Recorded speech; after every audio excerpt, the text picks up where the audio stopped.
Yes, this one's very dirty. They're not all like this. This is a bad one. Totally blocked. Yeah. Yeah, look at it. This is the worst I've ever seen, this one, actually.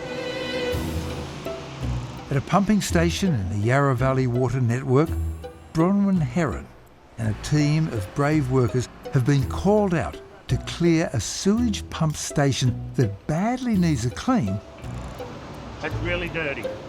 because of stuff that should not be in there. We've got like 800,000 homes that dump sewage wastewater into our network. So anything that goes down the toilet, shower, kitchen sink, laundry, all passes through our pipes and our pump stations. And these are the points in the system where they tend to collect and cause us some problems. There's a huge infrastructure needed to clear a blocked sewage system. But it can only do so much. Pen off suiting up. Yeah. When the going gets tough, you've got to call in a real-life Kenny.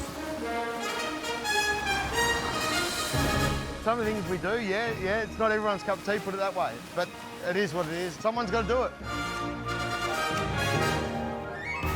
This is the gas detector. Before they do the confined space entry into the sewer pump station, we have to check the gas levels to make sure it's safe for someone to go in.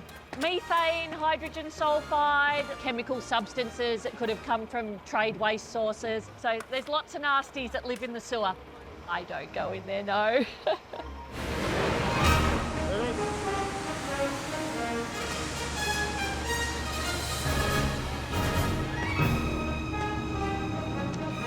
Poor Kenny's not handling rocks. No, these are actually huge masses of congealed fat mixed with other waste. Man, we're going to roll down the shovel. In the business, they call it a Fatberg. You can see the fat that's collected on the top. When we've emptied all the water out from underneath, it's formed really solid, heavy masses, and he's having to break it up with this shovel.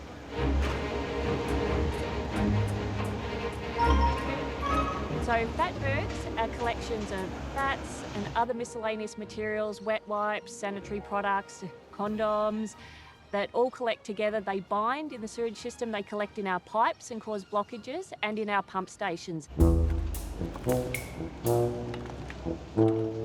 Every fortnight, we're removing around 4 tonnes of these materials for disposal. We spend about $1 million on average a year removing blockages from these sorts of materials from our system. And if there are any doubts as to what can and cannot go into the loo,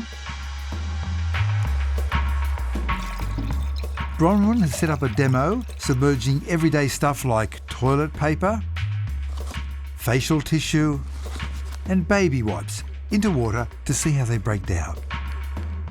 I've given them 4 or 5 good vigorous stirs over the space of a few minutes, and I'm just having a look at what's happened to them. The facial tissue I've got here, a lot of people go to these in an emergency if they happen to run out of toilet paper.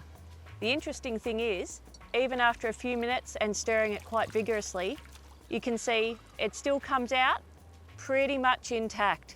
So using these in an emergency could cause a blockage in your system. Always best to dispose of them in the bin.